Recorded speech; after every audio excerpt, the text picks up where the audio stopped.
Creative Assembly recently announced the changes we can expect from their Siege rework, so I thought I'd compare it to what I laid out in my recent Siege video. So let's see how CA's changes stack up. Starting with the AI. I mentioned the need for units to retreat from the walls when they are being wiped out and can't fire back. Having the AI fall back into the settlement to continue the fight, instead of just standing on the walls like pincushions, would make sieges more interesting and dynamic. Well, CA says that they have made changes to the AI and the way they fight battles. It now has a greater understanding of which areas of the map are under threat and when they should withdraw to prevent losses. This sounds quite promising to me, though with AI you really have to play it to tell for sure. I'd give this one a tentative thumbs up. Another area I mentioned which needed attention was tiered defenses. Up to this point in the franchise, we have had settlements with a single main wall, with no inner walls to fall back to. This is something we had in previous titles, such as Medieval 2 and Shogun 2, and something I was really hoping to see added in Game 3. Unfortunately, it seems that will not be the case, at least in the maps we have seen. Perhaps races like Bretonnia or the Empire will have fortresses with multiple walls implemented at some stage. Fingers crossed on that one. We will, however, be getting tiered defenses of a sort, thanks to the new buildable structures and supplies mechanic, which were first introduced in the survival battles mode. These can be built around a number of different capturable locations throughout each settlement, allowing the player to prioritize what areas are of most importance. The player will have the option to build towers, barricades or platforms, and even traps, though from what little I have seen, they just appear to apply penalties to enemy units that trigger them, such as slower movement speed. I'm not sure what to make of the buildable structures system. I like being able to have that extra layer of defenses, but don't like that these are built during the battle itself. I'd much prefer the building system were used during deployment phase of the battle. What do you think of this new system?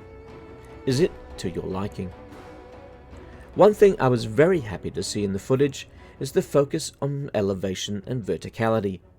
This will make artillery much more useful while defending, and I'm very happy to see that settlements would be larger with more open spaces for more tactical play.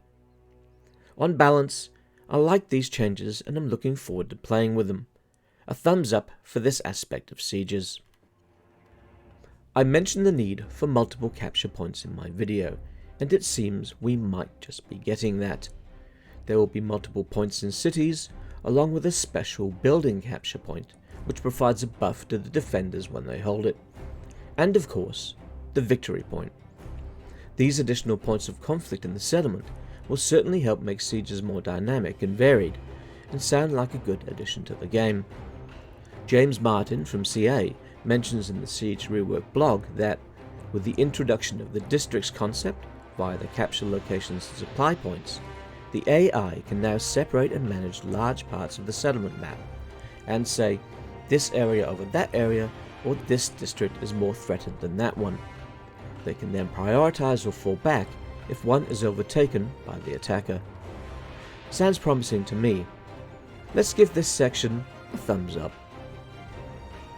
The limited number of layouts and map variety is also getting attention, with different races having different settlement layouts and defenses. Cathay will have large settlements with wide streets and open plazas. The Skaven will have ramshackle defenses with maze-like structures, while other races will have settlements that lean into their theme and playstyle. This is going a lot further than I anticipated, with adding potential variety to sieges, and when coupled with the new minor settlement maps, it should go a long way to ensuring we don't feel like we are playing the same map over and over and over again. Definite thumbs up on this one. Map scope has previously been limited. In the first two installments, the siege maps have felt small and claustrophobic at times, and CA has mentioned that siege maps in Game 3 will be bigger to make for more tactical options. From the screenshots it seems that not only will they be bigger, but also have more interesting designs, which looks great. Another thumbs up on this point. The final point I made in my video was attacker abilities. Let's allow ethereal units through the walls, and spiders to run straight up them. Well, unfortunately, this has not been mentioned, and I don't think it's coming to the game. What we do seem to be getting though is monstrous units having the ability to directly attack the walls. It's something, I guess. Perhaps of bigger concern is that butt ladders, as many people seem to call them, are still a thing.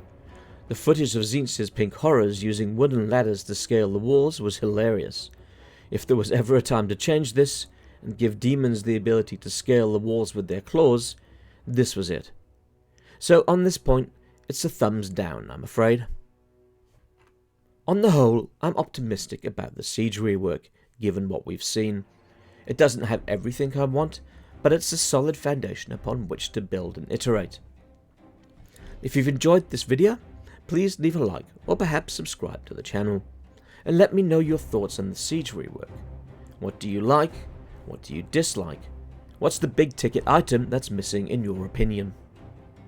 This video was brought to you with the aid of my patrons.